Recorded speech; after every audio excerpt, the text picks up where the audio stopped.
Itanong mo sa bata kung ano ang kanyang pangalan.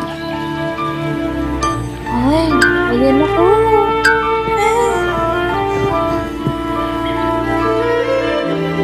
Nalalaman na nila siya si Princess Sarah. Ano bang pangalan mo?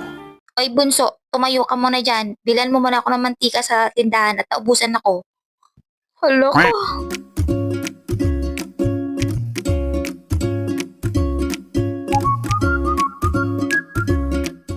Madalas din ba kayong utusan nung bata pa kayo? Ako? Palagi. Yung tipong emote na ako tapos, ay ba, bilisan mo. Antayin pa kita ha? Opo, mama. Ayan na po.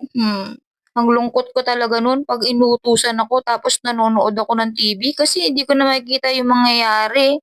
Hay, ano kaya nangyari kay Sarah sa akin naman?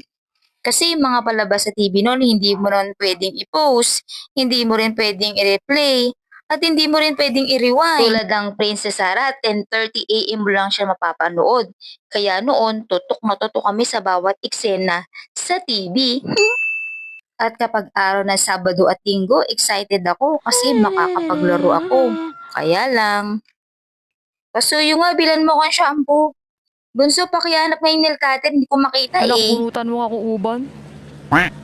Opo. Pero minsan gusto ko rin ang nauutusan ako. Kasi may magandang mangyayari tulad nito. Bunso, bili mo nga ako ng ganito sa tindahan. Tapos yung sukli nito, sa'yo na lang.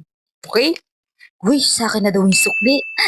Okay po, Papa. Bilang mabuting bata, dapat sumusunod tayo sa mga utos at bilin sa atin ng ating mga nakatatanda.